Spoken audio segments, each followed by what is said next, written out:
अम्मा, मैं यहाँ आप लोगों के बीच नहीं रह सकता। मैं हैरान होकर अपने पति को देख रही थी। हमारी शादी को अभी बस 6 महीने ही हुए थे और अचानक उन्होंने अलग रहने की बात कही थी, जिससे मैं बहुत परेशान हो गई थी। मैं इतनी समझदार नहीं थी कि अलग घर में रहने का फैसला कर सकूं। मैं कुछ कह पाती उससे पहले ही मेरी सास बोली, यकीनन तुम्हें इसने ही ऐसा कहा होगा। मैं तुम्हें अपने आप से दूर कभी नहीं जाने दूंगी। तुम मेरे बेटे हो और तुम मेरी नज़रों के सामने हमेशा रहोगे। लेकिन मेरे पति ने तुरंत कहा, काजल ने मुझे ऐसा कुछ नहीं कहा है। आप इस पर इल्ज़ाम मत लगाइए। अगर आप मेरे साथ रहना चाहती हैं तो मेरे लिए कोई परेशानी नहीं है। मेरे घर के दरवाजे हमेशा आपके लिए खुले रहेंगे। मेरी सास ने फिर कहा, मैं अपने पति का घर छोड़कर कहीं नहीं जाऊंगी और ना ही तुम्हें कहीं जाने दूंगी। लेकिन मेरे पति मुझे लेकर कमरे में चले गए थे और कहा था, मुझे थोड़ी प्राइवेसी चाहिए। मैं अपनी पत्नी के साथ अलग घर में रहूंगा। मैं हैरान थी कि वे ऐसा क्यों कर रहे हैं। मैंने कभी अपनी सास से कोई लड़ाई झगड़ा नहीं किया था, ना ही ननद देवर या जेठ के साथ कोई झगड़ा हुआ था। वे मुझे हमेशा भाई बहनों की तरह ही प्यार करते थे। लेकिन अब मेरे पति का अचानक ऐसा व्यवहार समझ नहीं आ रहा था। उन्होंने मुझे कमरे में बैठने के लिए कहा और सख्ती से बोले थे, जब तक मेरा काम पूरा नहीं हो जाता तुम कमरे से बाहर नहीं जाओगी। मैं बस उन्हें देखती रह गई थी। फिर मैंने गुस्से में कहा, विक्रम, ये सब क्या हो रहा है? आप घर में इस तरह की कोई बात करनी ही थी तो मुझे पहले क्यों नहीं बताया? मैं आपकी पत्नी हूँ। मुझे अचानक ही गुस्सा आ गया था, जबकि अचानक ही उन्होंने मुझे गर्दन से पकड़ा था और बिस्तर पर पटक दिया था। मुझ पर हावी होते चले गए थे, मेरी आंखों में झांकते हुए बोले थे, हम अच्छा नहीं समझते उन औरतों को जो बदतमीजी से पेश आती हैं। तुम सिर्फ हमारी हो और हम आपको किसी दूसरे के साथ बांट नहीं सकते। हमें सख्त चिढ़ होती है जब आप हमारी बहन, हमारी माँ और हमारे भाइयों के साथ घुली मिली रहती हो। ये बात बहुत अजीब है, लेकिन मैं ऐसा ही हूँ। जबकि मैंने हैरान निगाहों से अपने पति को देखा था। ये पहला आदमी था जो मुझे अपने ही घर वालों से दूर रहने की कह रहा था, और मैं कुछ कहती उससे पहले ही वो मेरे लबों पर झुक गए थे और उसके बाद मेरी आवाज़ गुम हो गई थी। वो धीरे धीरे अपनी तमाम हदें पार करते जा रहे थे। मैं उन्हें रोकना चाहती थी, लेकिन मैं अब बिल्कुल बेबस हो गई थी। मेरे पति को इनकार बिल्कुल भी बर्दाश्त नहीं था और मैं ऐसी कोई गलती नहीं करना चाहती थी जिससे वो नाराज़ हों, क्योंकि उनकी नाराज़गी बहुत बुरी होती थी। मैं उनको मनाना बेहद मुश्किल काम समझती थी। वो मुझसे बेइंतहा प्यार करते थे और लम्हा व लम्हा जताते भी रहते थे, और अब अचानक उनका अलग होने की बात ने मुझे हैरान कर रखा था। मैं जानती थी हम अलग हो गए तो सब यही समझेंगे कि लड़की ने ही ये सब कुछ करवाया है, लेकिन हकीकत इसके बिल्कुल अलग थी। मैं अपने ससुराल वालों के साथ रहना चाहती थी क्योंकि मुझे यहाँ रहने में कोई परेशानी नहीं थी, और यही मेरे पति अपने ही घर वालों से मुझे अलग करने पर तुले हुए थे। मैं बहुत रोई थी। मैंने उन्हें बहुत समझाया था कि मैं नहीं जाना चाहती। मेरी अम्मा और बाबा भी यही कहते हैं कि तुम अपने ससुराल वालों के साथ रहा करो। मैं अभी इतनी समझदार नहीं हूँ, लेकिन मेरे पति ने मेरी एक फरियाद नहीं सुनी थी और उन्होंने साफ कह दिया था, तुम पर सिर्फ मेरा हक है। तुम सर से पांव तक सिर्फ मेरी हो। मैं तुम्हें किसी से बांट नहीं सकता, यहाँ तक अपनी माँ के साथ भी नहीं। और उन्होंने अपनी कही हुई बात को पूरा किया था और अपने घर से दूर एक घर किराए पर ले लिया था। वो 2 कमरों का बहुत ही खूबसूरत सा घर था। एक पल को मुझे भी खुशी हुई थी, लेकिन मैं फौरन ही उदास हो चुकी थी। मेरे पति तो सुबह 9 बजे ऑफिस जाते थे और उनकी वापसी भी रात के 9 बजे ही होती थी। मैं सारा दिन क्या करती, यही सोचकर मुझे रोना आया था, और मैंने उनसे बहुत शिकवे भी किए थे कि आपने मेरे साथ अच्छा नहीं किया, जबकि उन्होंने मेरी एक फरियाद नहीं सुनी थी। वक्त गुजर रहा था और हम दोनों धीरे धीरे एक दूसरे के बेहद करीब आने लगे थे। हमारी शादी को सिर्फ 6 महीने हुए थे, लेकिन मुझे ऐसा लगता था कि मैं उनके साथ कई साल गुजार चुकी हूँ। मैं चंद ही दिनों में उनकी हर आदत को अपना चुकी थी। उन्हें बांटना बिल्कुल भी पसंद नहीं था, खास करके अपनी पसंदीदा चीज़ें। ये शादी उनके पसंद के मुताबिक हुई थी। मैं तो उन्हें जानती तक नहीं थी। न जाने उन्होंने मुझे कहाँ देखा था, और उसके बाद वो अपनी माँ को लेकर मेरे घर आ गए थे। मेरे माँ बाप भी इस दौरान मेरे लिए एक अच्छा रिश्ता तलाश कर रहे थे, और जब विक्रम का रिश्ता आया तो अम्मा और बाबा ने बिल्कुल भी इस रिश्ते के लिए इनकार नहीं किया था।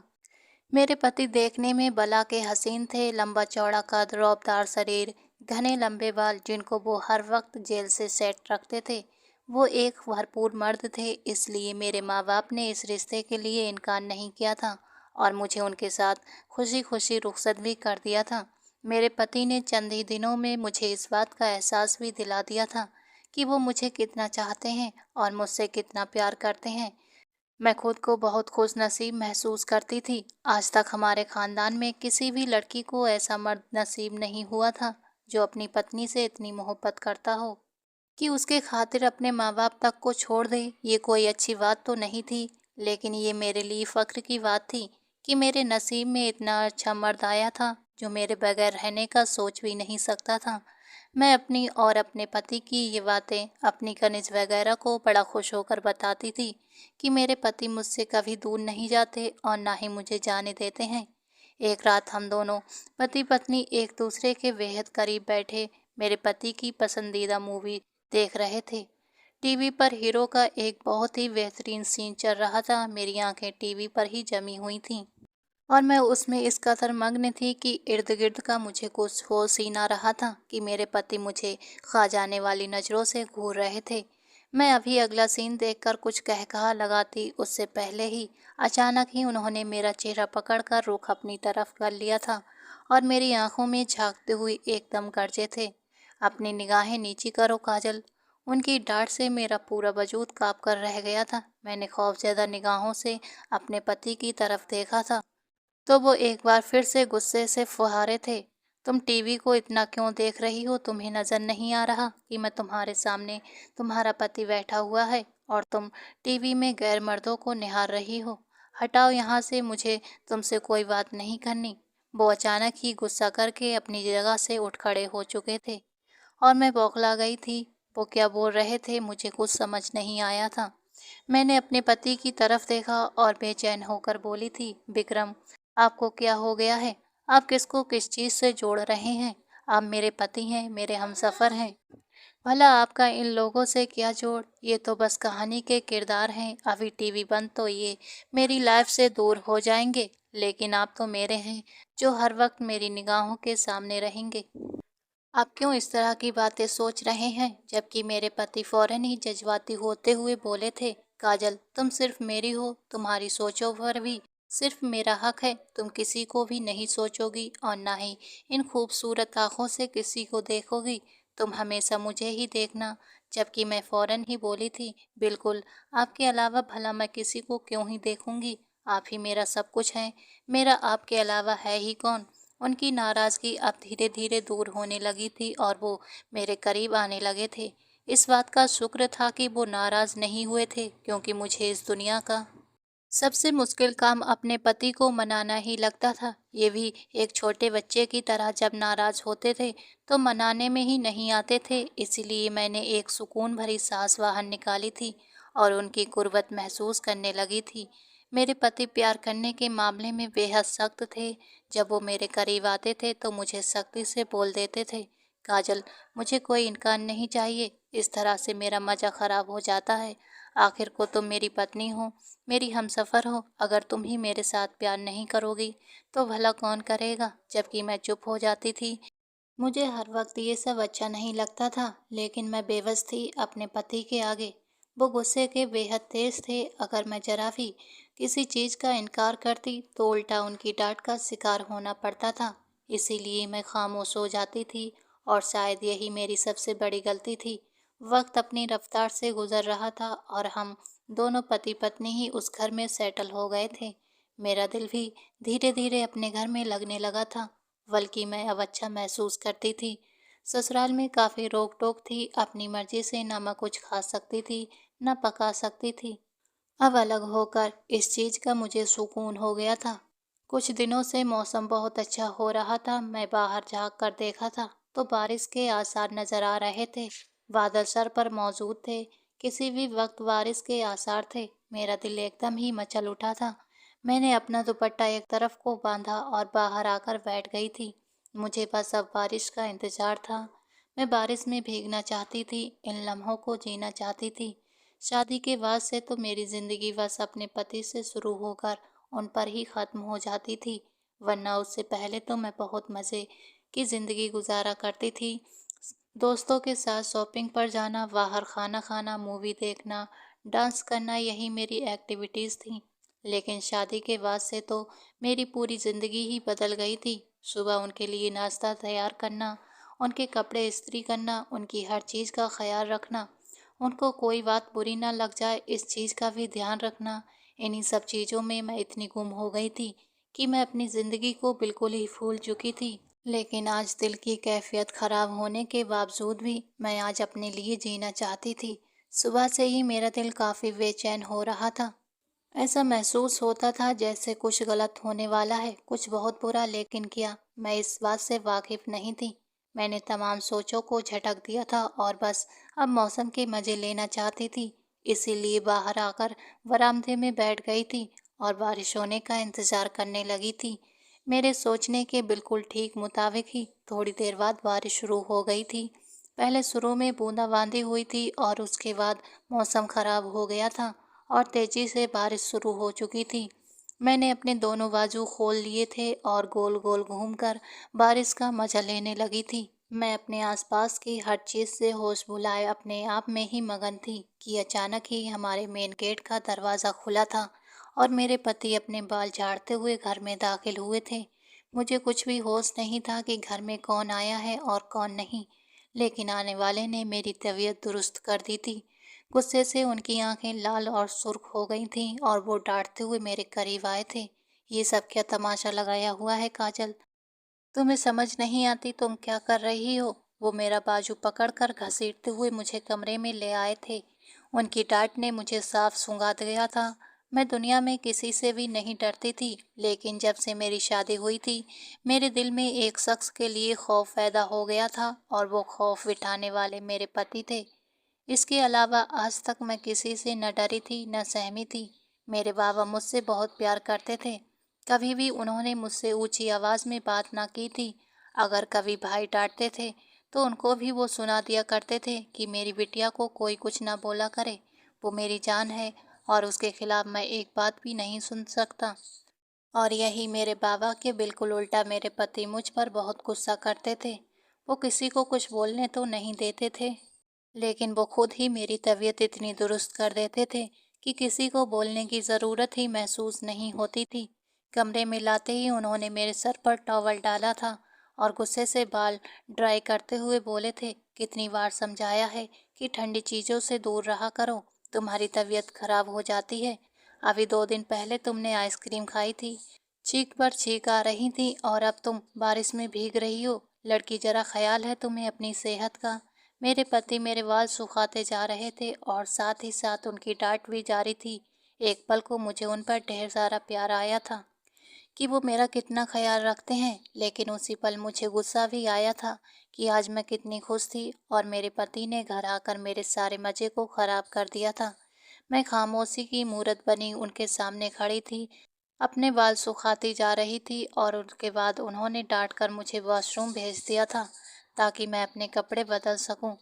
कपड़े बदलते हुए अचानक ही मुझे बेहिसाब रोना आया था। क्या मेरी खुद की कोई लाइफ नहीं है? क्या मैं अपनी ज़िंदगी अपनी मर्जी के मुताबिक गुजार ही नहीं सकती?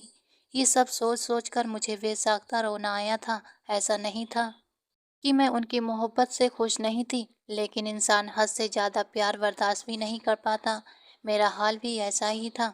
मेरे पति मुझसे बहुत प्यार करते थे, मुझे कभी तकलीफ़ नहीं देते थे, बल्कि हर वक्त मेरे आगे पीछे घूमते रहते थे। लेकिन आज मेरे दिल में बहुत बड़ी कसक उठ रही थी। मुझे लग रहा था कि मैं खुद के लिए जीना चाहती हूँ, अपनी ज़िंदगी के लिए कुछ करना चाहती हूँ, लेकिन उन्होंने मुझे ये हक भी कभी नहीं दिया था। मेरी तमाम खुशियाँ जैसे किसी ने मुझसे छीन ली हों। उनके लिए सिर्फ़ और सिर्फ़ उनकी खुशी ही सबसे अहम थी। मेरी खुशी तो शायद उनके लिए कोई मायने ही नहीं रखती थी। जब भी मैंने कुछ अपनी खुशी के लिए करने की कोशिश की, उन्होंने यही कहकर टाल दिया कि तुम्हारी खुशियाँ तो मुझसे ही जुड़ी हैं। मैं हूँ तो सब है, लेकिन उन्हें ये समझ ही नहीं आया था कि पत्नी होने से पहले मैं एक इंसान हूँ। मेरी भी अपनी इच्छाएं हैं, अपने अरमान और एक धड़कता हुआ दिल है। जिसे भी कुछ चाहिए होता है, मगर मेरे पति ने कभी इसकी आवाज़ सुनने की कोशिश ही नहीं की थी। वक्त तेजी से बीत रहा था और शादी के इन 8 महीनों में हम दोनों के बीच नजदीकियां तो आई थीं, मगर मेरे अंदर के खालीपन और बढ़ता गया था। मैं सिर्फ चंद बार ही अपनी माँ के घर जा पाई थी और ये मेरे लिए बहुत दुख की बात थी। मेरी माँ पहले ही बहुत बीमार थी, उनका दिल हमेशा मुझे पुकारता था, बेटी, कभी कभी मेरे पास आती जाया करो, तेरी सूरत देखकर मेरा मन हल्का हो जाता है। लेकिन मैं क्या करती, विक्रम मुझे अपने आप में इस कदर उलझा कर रखते थे कि मेरे पास कभी वक्त ही नहीं बचता था। और जब भी कभी हिम्मत करके मैंने उनसे कहा, विक्रम मैं माँ के पास जाना चाहती हूँ, वो मेरा इंतज़ार करती हैं, तो वो मुस्कुरा कर मेरे हाथ थाम लिया करता था और कहता, अरे यार आज का दिन तो मेरे साथ गुजार लो, मैं कौन सा रोज रोज छुट्टी करता हूँ, कल चले जाना, अभी तुम सिर्फ मेरी हो। उनका लहजा मोहब्बत से भरा होता, मगर उसमें मेरा दर्द, मेरी मजबूरी और मेरी माँ की तड़प कहीं गुम हो जाती थी। मैं उनके सामने कुछ कहने की हिम्मत नहीं जुटा पाती और चुप हो जाती। लेकिन उस चप्पी के पीछे मेरा दिल हर रोज चीखता था, क्या मेरी जिंदगी सिर्फ तुम्हारे इर्द गिर्द ही घूमनी चाहिए? क्या मेरा कोई और रिश्ता, कोई और जिम्मेदारी मायने ही नहीं रखती? हर बेटी शादी के बाद ऐसी ही बेबस हो जाती है। अपने ही घर जाने के लिए उसे एक अजनबी इंसान से इजाज़त लेनी पड़ती है। ये सोचकर ही दिल बैठ जाता है कि जिस घर में वो पली बड़ी है, जहाँ उसकी जड़ें हैं, उसी घर की चौखट पर अब उसकी मर्जी नहीं चलती। मगर कोई औरत इस पल को दिल से महसूस कर ले तो उसकी रूह तक कांप उठती है। तकलीफ का बोझ उसे अंदर से तोड़ देता है। उस बारिश वाले वाक़ये के 2 दिन बाद ही मैंने अपनी पति की तरफ मोहब्बत भरी निगाहों से देखते हुए बहुत हिम्मत करके फरमाइश की थी, विक्रम, बहुत दिन हो गए हैं, माँ की बहुत याद आ रही है। कल ही उनसे बात हुई थी तो वो रो रही थी और कह रही थी कि काजल, एक बार मेरे पास चली आओ, तेरी सूरत देख लूं, तुझे गले से लगा लूं। विक्रम, मैंने उनसे वादा किया है, थोड़ी देर के लिए ही सही, लेकिन मुझे अपनी माँ के पास ले चलो। आपकी बहुत मेहरबानी होगी। मेरे पति, जो उस वक्त मुस्कुराकर मुझे देख रहे थे, अचानक ही उनका चेहरा सख्त हो गया था। उनकी आंखों में एक अजीब सी बेजारी तैर आई थी। उन्होंने गहरी सांस भरते हुए मुझे देखते हुए तीखे लहजे में कहा था, यार काजल, तुम्हारे पास इस बात के अलावा कोई और बात नहीं होती क्या? इंसान अपने घर में बैठा है, अपनी बीवी के साथ थोड़ा सुकून के पल बिताना चाहता है, कुछ रोमानी बातें करना चाहता है, लेकिन तुम्हें तो बस एक ही रट लगी रहती है, माँ के घर जाना है या फिर ससुराल वालों से मिलने जाना है। इसके अलावा क्या तुम्हारे पास कोई और काम नहीं है? सारा दिन पड़ा होता है, कर लिया करो उन लोगों से मोबाइल पर बात। लेकिन नहीं, ये तुम्हारे बस की बात कहाँ है। उनके ये शब्द मेरे दिल पर चोट की तरह लगे थे। वो इतना कहकर गुस्से से बिस्तर से उठे और बिना मेरी तरफ देखे दरवाजा धड़ाम से बंद करके बाहर की तरफ निकल गए थे। मेरे होठ कांप रहे थे, मगर मैंने उन्हें रोकने की भी कोशिश नहीं की थी। मैं सोच रही थी, भला मैंने माँ से मिलने की ही तो ख्वाहिश जताई थी, क्या ये कोई गुनाह था? क्या मैंने उनसे ये कहा था, मुझे बाहर घुमाने ले चलो या किसी महंगे रेस्टोरेंट में खाना खिलाओ? मैंने तो बस 4 महीने बाद अपनी बीमार माँ की सूरत देखने की तमन्ना की थी। और अगर मैंने यही बात रखी थी, तो क्या मुझे इस तरह तानों और झड़कियों के सामना करना चाहिए था? मैं जो लेटी हुई थी, भारी मन से उठकर बिस्तर के किनारे बैठ गई थी। मेरी आंखें भर आई थीं और आंसुओं की धारा मेरे गलों पर लुढ़कने लगी थी। मैं अपने ही आंसुओं में डूब गई थी। मैंने खुद से कहा, मैं नाशुक्र तो नहीं हूँ, मैं अपने पति की हर बात मानती हूँ, उनकी हर खुशी की इज्जत करती हूँ, लेकिन क्या मेरी कोई ख्वाहिश नहीं हो सकती? क्या मेरी माँ से मिलने की चाह इतनी मामूली थी कि उसे भी कुचल दिया जाए? मैं भी एक औरत हूँ, मेरी भी इज्जत है, मेरे भी अरमान हैं। रोते रोते मेरा दिल भारी हो गया था और न जाने कब मेरी आंख लग गई थी। मुझे खुद भी एहसास नहीं हुआ, लेकिन उस रात मैं सिर्फ एक औरत की तरह नहीं, बल्कि एक बेटी की तरह टूटी थी, जिसकी सबसे प्यारी माँ के लिए उसकी तमन्ना तक कुर्बान कर दी गई थी। आधी रात का वक्त था, कमरे में घुप अंधेरा छाया हुआ था। अचानक ही मैंने अपनी पीठ पर एक गर्माहट भरा स्पर्श महसूस किया था। मेरे वजूद में जैसे करंट दौड़ गया था और मेरी आंख एक झटके से खुली थी। मैंने करवट लेकर देखा तो मेरे पति मुझे गहरी निगाहों से देख रहे थे। उनकी आंखों में नींद नहीं थी बल्कि एक बेचैनी थी। मैं नाराजगी से मुंह फेर चुकी थी और सोने का नाटक कर रही थी, मगर उन्होंने अचानक ही मुझे अपनी मजबूत बाहों में खींच लिया और अपने सीने से लगा लिया। उनका दिल जोर से धड़क रहा था। उन्होंने मेरे कान के करीब झुकते हुए खुमारी भरी आवाज में कहा था, काजल सुनो, मैं माफी चाहता हूँ। मुझसे गलती हो गई। मुझे तुमसे उस लहजे में बात नहीं करनी चाहिए थी। मैं चुप रही, मगर उनका हाथ मेरे बालों को सहला रहा था और वो नजदीक आकर फुसफुसाए थे, मुझे पता है तुम्हारा माँ से मिलने का बहुत दिल चाहता है। ठीक है, सुबह ही हम उनके घर चलेंगे। ऑफिस जाते हुए मैं तुम्हें वहीं छोड़ दूंगा और रात को लौटते वक्त तुम्हें ले आऊंगा। तुम पूरा दिन अपनी माँ के पास रहना, उनका मन हल्का हो जाएगा। अब बस मान भी जाओ ना, खुश हो जाओ। मैंने बिना कुछ कहे उनका सीना पकड़कर अपना सिर उस पर रख दिया था और आंखें बंद कर ली थी। मेरे इस खामोश इजहार का मतलब साफ था कि मैं राजी हूँ, मगर दिल की उदासी अभी भी बाकी थी, क्योंकि जो चोट वो मेरे दिल पर छोड़ गए थे, उसका असर एक पल की माफी से मिटने वाला नहीं था।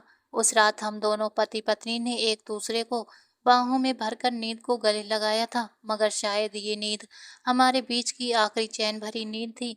हमें इसका अंदाजा तक नहीं था कि आने वाला कल हमारे रिश्तों की तस्वीर ही बदल देगा। अगर हमें जरा भी ये इल्म होता तो हम न झगड़ते, न रूठते और न ही एक दूसरे से एक लम्हे के लिए भी जुदा होते। सुबह के तकरीबन 4 बज रहे थे। अचानक ही किचन से बर्तन गिरने की तेज आवाज गूंजी थी।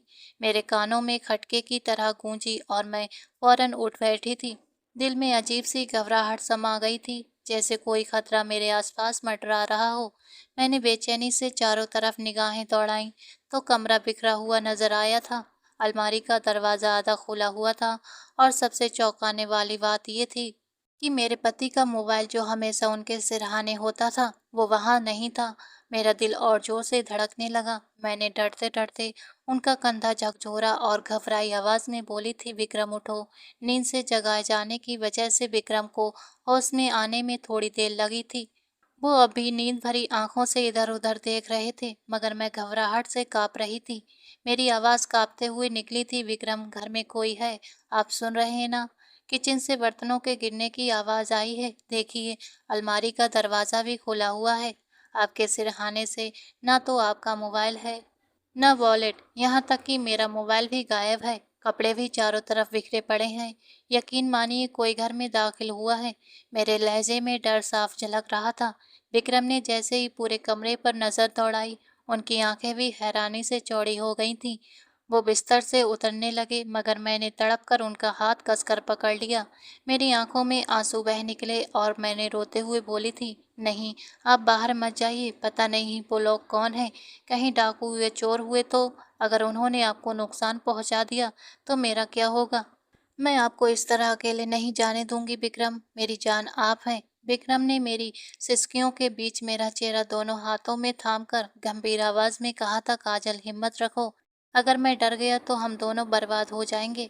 तुम्हें कुछ नहीं होने दूंगा, समझी? उन्होंने मुझे अपने कंधे से लगा लिया और फिर धीरे से कमरे का दरवाज़ा खोला। जैसे ही हम बाहर निकले, मेरी सांसें जैसे थम गई थीं। मेरे ख्याल के बिल्कुल मुताबिक ही लॉन्च में 4 आदमी खड़े थे। उनके चेहरों पर काले मास्क थे और हाथों में बड़ी-बड़ी बंदूकें थीं। वो लोग तेजी से हमारे घर का सामान समेट रहे थे। विक्रम की आंखों में गुस्से की लपटें उठी थीं। उन्होंने गहरी आवाज में कहा, कौन हो तुम लोग? ये घर छोड़कर चले जाओ, वरना अंजाम अच्छा नहीं होगा। मगर मेरी नजरों ने साफ देखा कि उन चारों की कदकाठी और हथियार विक्रम पर भारी पड़ रहे थे। इससे पहले कि वो कुछ और बोलते, उन लोगों ने फुर्ती से हमें घेर लिया था, बंदूकों की नोक पर हमारे सीने पर टेक दिया था।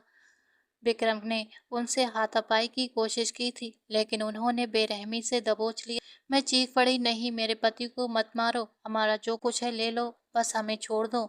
उनमें से एक नकाबपोश ने मुझे झटके से धकेलते हुए कमरे की तरफ धक्का दिया था। मैं गिरते गिरते बची थी और उन्होंने मुझे कमरे में अंदर बंद कर दिया। मेरा दिल इतनी तेजी से धड़क रहा था कि जैसे सीने से बाहर निकल जाएगा।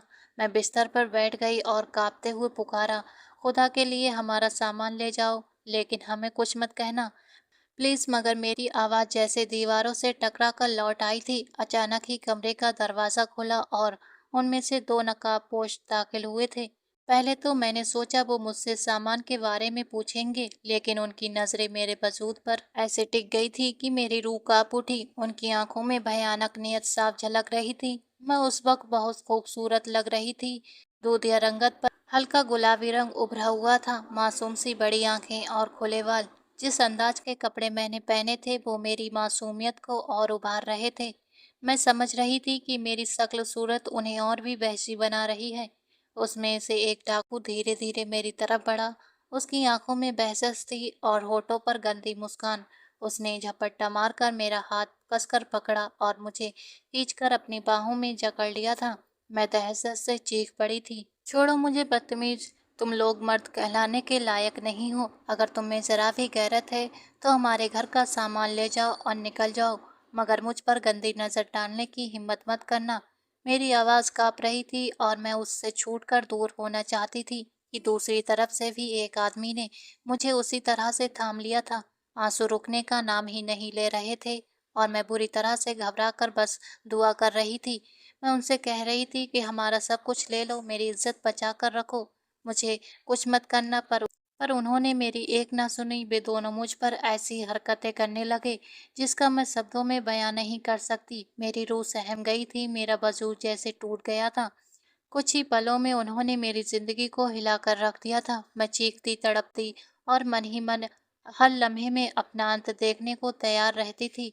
जब उन दरिंदों ने अपना काम पूरा कर लिया तो वो मुझे वहीं बिखरी हुई अवस्था में छोड़कर भाग निकले थे और बाकी दो लुटेरे भी घर से हमारा सब सामान लेकर चल दिए थे। मैं बिस्तर पर पड़ी रही, आंखों में बस आंसू और दिल में उस भय के साथ कि मेरी जिंदगी अब वैसी नहीं रहेगी जैसे पहली थी। मेरे पति कमरे में दाखिल हुए। मैंने सोचा था कि वे मुझे उठाकर अपने सीना से लगा लेंगे, मेरी सांसों को संभालेंगे, मगर उनकी नज़रें सूनी थीं। कुछ पलों तक वे बस मुझे देखते रहे, फिर बिना किसी शब्द के कमरे से उल्टे कदम लेकर चले गए थे।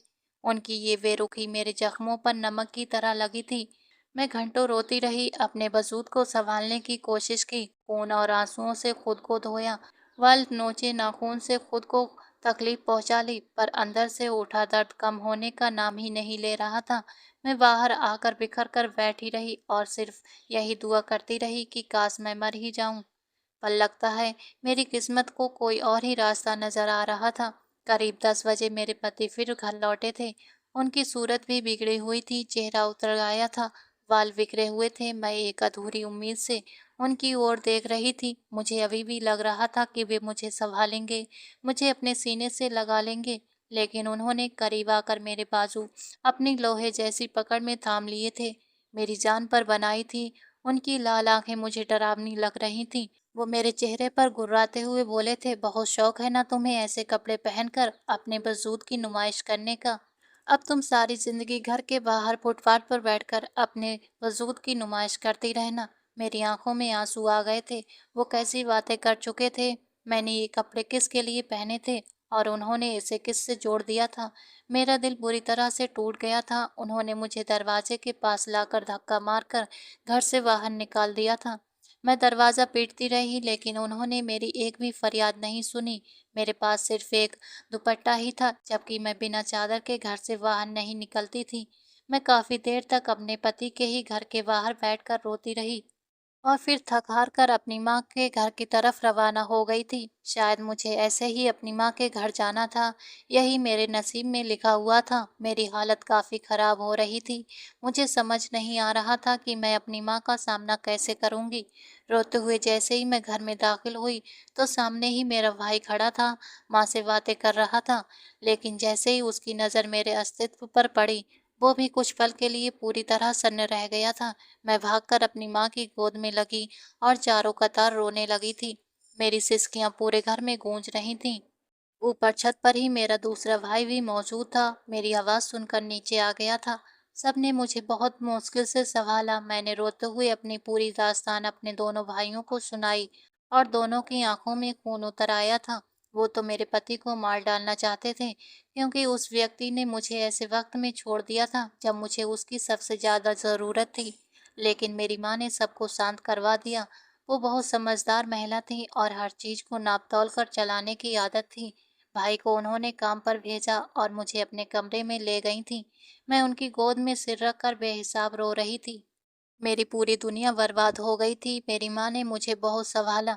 अगर उस दिन मेरी माँ ने मुझे अपनी गोद में नहीं छुपाया होता तो शायद मैं समाज के डर से खुद को उसी पल ख़त्म कर देती।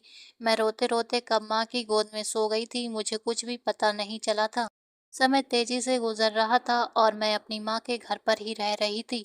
आज मुझे माँ के घर आए हुए 2 महीने हो गए थे। मैं हैरान थी कि जो व्यक्ति मुझे अपनी नज़रों से एक पल के लिए भी दूर नहीं जाने देता था, आज वो मुझे ऐसे भूले बैठा है जैसे मैं उसकी ज़िंदगी में कोई भी मायने रखती ही नहीं। मेरे भाइयों ने भी उससे संपर्क करने की कोशिश की थी, लेकिन उसने साफ कह दिया था कि वो मुझ जैसी बदचलन लड़की के साथ ज़िंदगी नहीं बिता सकते। मेरी आंखों में आंसू आ गए थे। मैंने भी अपने भाइयों को बोल दिया था कि मैं अब ऐसे इंसान के पास नहीं जाऊंगी जिसे ये भी एहसास नहीं कि उसकी पत्नी जिंदा है या मर गई है। उस हादसे के बाद मेरी तबीयत बहुत बेहाल हो गई थी। कई बार मुझे अस्पताल में भर्ती भी होना पड़ा था, लेकिन उस इंसान ने एक बार भी फ़ोन करके मेरी तबीयत नहीं पूछी थी, बल्कि उसी जगह उसकी माँ, बहनें और भाई मेरे घर आए थे। मेरे सिर पर हाथ रखा और मुझे अपने होने का एहसास दिलाया था, और जिस इंसान की मुझे चाह थी, वो नहीं आया था। समय का काम था गुज़रना और वो गुज़र चुका था। मैंने वो लम्हे अकेले बिताए थे जब मुझे उसकी ज़रूरत थी। मेरी माँ बहुत ही मुश्किल से मेरे दर्द को अपनी गोद में छुपा रही थीं। मैं जानती थी कि वो पहले ही तकलीफ़ में हैं और मैं आकर उन्हें और ज़्यादा तकलीफ़ में डाल रही हूँ। वो तो भगवान का शुक्र था कि मेरे भाई और उनकी पत्नियां बहुत अच्छी थीं। उन्होंने मुझे हर तरह की ठंडी और गर्म परिस्थितियों से बचाया था, लेकिन मैं अब तक असली सच्चाई से अनजान थी कि मेरे पति मेरे पास क्यों नहीं आए। एक दिन मेरे पास फ़ोन आया। एक अजनबी नंबर से कॉल आई थी। पहले तो मैं इसे नज़रअंदाज करना चाहती थी, क्योंकि जब से मैं माँ के घर आई थी, मुझे रोज़ नए नंबरों से कॉल आती रहती थी। पहले तो मैं यही सोचती कि शायद ये मेरे पति हों, लेकिन शायद ये संभव नहीं था। आज भी मैं हेलो हेलो करती रही, लेकिन सामने वाले ने जवाब नहीं दिया था। मैं सिर झटक कर माँ वाले कमरे में जाकर लेट गई थी कि अचानक ही मेरी ननद का फ़ोन आया था। पहले तो मैं हैरान हुई थी और फिर ओके कर कर फ़ोन कान से लगा लिया था। उसकी रोई हुई आवाज़ मेरे कानों में गूंजी थी। भाभी जल्दी से घर आई, भाई ने आत्महत्या कर ली है। उनकी हालत बहुत नाजुक है, बड़े भाई उन्हें अस्पताल लेकर गए हैं। वो लगातार आपको पुकार रहे हैं। अगर आप नहीं आई तो मामला और बिगड़ जाएगा। मुझे ऐसा लगा जैसे किसी ने मेरी सांस ही बंद कर दी हो। मैं फौरन ही अपनी माँ के पास गई और उन्हें रोते हुए पूरी बात बताई थी। मेरे माँ ने भी उस वक्त समझदारी दिखाई थी। अगर उसकी जगह कोई बेवकूफ़ औरत होती तो मुझे अपने पति के पास जाने से रोक देती। कहते हैं ना कि एक पति और पत्नी उसी वक्त सच्चे साबित होते हैं जब वे बीमार हों या किसी मुसीबत में हों। मैंने तुरंत ही अपने चारों ओर चादर लपेटी और अपने ससुराल की तरफ कदम बढ़ा दिए थे। मैंने किसी का भी इंतजार नहीं किया था। पति हमेशा ऐसे ही होते हैं। और इतने महीने की दूरी के बाद ऐसी खबर सुनना मेरे दिल को हिला गया था। जब मैं घर में दाखिल हुई तो मेरी ननद मेरे गले से लगकर रो रही थी। मैंने उसे दिलासा दिया और उसके माथे पर प्यार करते हुए कहा, तुम्हारे भाई को कुछ नहीं होगा। मुझे बताओ वे किस अस्पताल गए हैं। जैसे ही उसने मुझे पता बताया, मैं वहाँ के लिए निकल गई थी। जब मैं अस्पताल पहुंची तो यही हाल मेरे देवर और जेठ जी का भी था। वे दोनों भी मेरे सामने हाथ जोड़कर रो रहे थे। भाई को माफ कर दो और उसकी जिंदगी में वापस आ जाओ। तुम्हारे बिना वो बिल्कुल पागल सा हो गया है। उसकी हालत तो देखो। इन सब की बातें सुनकर मैं हैरान थी। मैं तो समझ रही थी कि वो अब तक अपनी जिंदगी में आगे बढ़ चुके होंगे, लेकिन इन सब की बातें सुनकर मुझे अजीब सी बेचैनी हुई थी।